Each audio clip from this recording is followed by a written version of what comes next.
الناس المتسولين اللي خارج المسجد الذين يتكاثرون بين الجمعة والأخرى، سبب وجودهم ايه؟ انتم. ليه؟ لأن انت بتديله. وانا بس عايزك تفكر في نقطتين. النقطة الأولى، ذاك المتسول من أين جاء؟ من درس حالته؟ من ثبت أن هذا يحتاج؟ وفين بقى وربنا سبحانه وتعالى بيقول يحسبهم الجاهل أغنياء من التعفف. فلو سمحت ما تطلعش جنيه الواحد من اللي واقفين بره، ولا واحد يقف في قلب الجامع يقول لك انا الحقوني لا. قصة دي منتهية، هذا قرارنا في هذا المسجد. مفيش كلام من ده. ليه؟ عشان الناس دي تمشي، ولا البياعين اللي بيبيعوا حوالين المسجد لو حصل، عشان الظواهر دي ظواهر ليست طيبة وليست صالحة.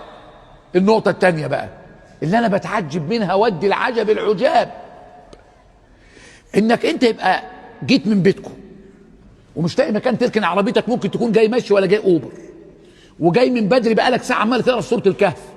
مين اللي عمل الحسنات؟ انت ولا غيرك؟ انت.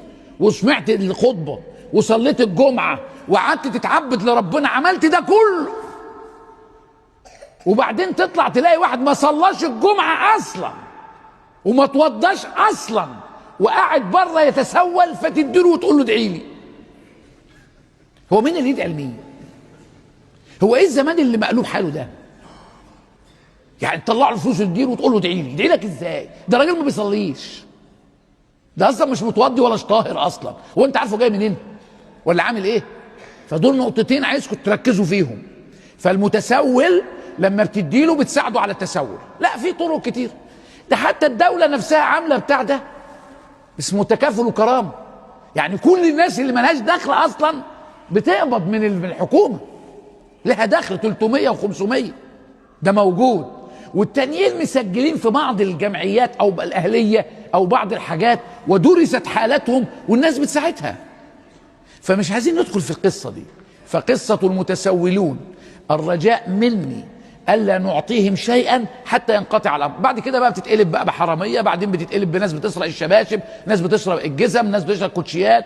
لا، وبيدور لك على ايه؟ على احسن شوز اللي هو ابو 6 7 8 9000 جنيه، ده ما ياخدش حاجه اقل من 6000. والله كنا في مسجد من الراجل الحرامي معلم، حاطين الكاميرات، بيمسك الشوز كده ويروح قلبه يشوف البراند بتاعه ايه، حلو ولا لا. فبراند ابو 6000 عارف السعر. كان في واحد بيسرق واتصل بالتليفون، فكنا بندور هو بيتصل على مين، فبيتصل يسال المحل اللي هيبيع له في شوز مش عارف انه ماركته كذا، ده بكام بكذا، لو ب 4000 5000 لا يرميه، ده فقير ده مش لاقي ياكل.